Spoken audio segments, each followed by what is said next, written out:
மசாலாவில் ஆட் பண்ணணும். இதான் ப்ரான் ஒயிட்டாக இருக்குது.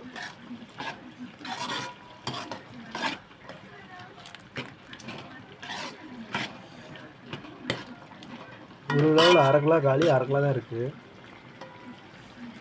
உடனே வெந்துருமா அது? தெரியலப்பா எப்படின்னு, நானே புதுசுதான்.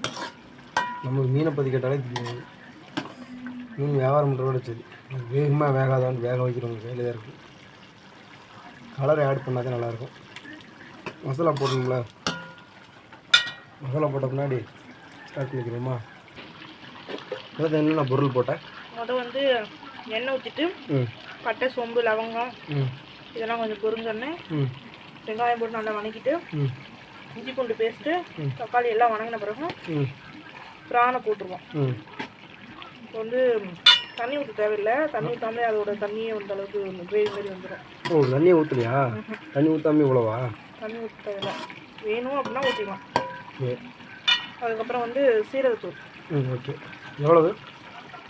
குத்து மதிப்பாக போட்டிருக்கேன். குத்து மதிப்பாக எவ்வளோனா 5 ரூபா பாக்கெட் 2 ஸ்பூன் இருக்குமா? 2 ஸ்பூன். அரைச்ச சீரகத்தூள். சீரகத்தூள்.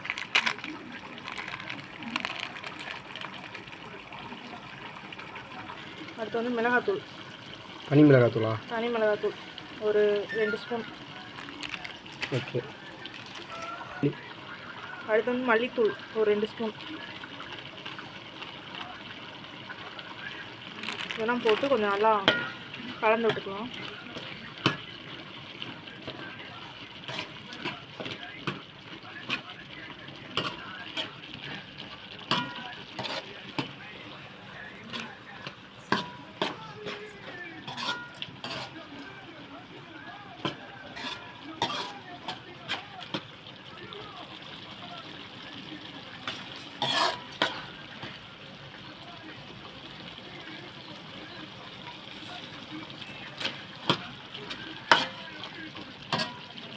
போட்டாச்சு.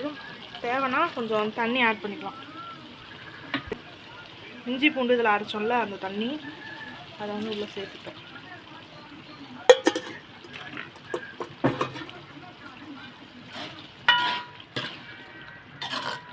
நல்லா கொதிச்சு சுண்டணுமா இல்லை எப்படியே கிரேவியில் வச்சுக்கிறோம்? அதான் கிரேவி தான். இன்னும் கொஞ்சம் சுண்டணுமான்றேன். நம்ம தேவைன்னா கொஞ்சம் தண்ணி சேர்த்துக்கலாம், கிரேவி நிறைய வேணும்னா. இப்போ வந்து எனக்கு கொஞ்சம் தண்ணி வேணும், அதனால் தண்ணி சேர்த்துக்கிறேன்.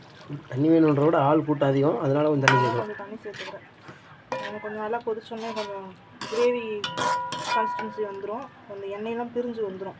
பிரிஞ்சு வந்தோடனே ஆஃப் பண்ணிடலாம். கொஞ்சம் நேரம் கொதிக்கட்டும். உப்பு எதுவும் போட தேவையில்லையா? உப்பெல்லாம் போட்டாச்சு. போட்டாச்சா? கொஞ்சம் நேரம் கழிச்சு பார்க்கலாம்.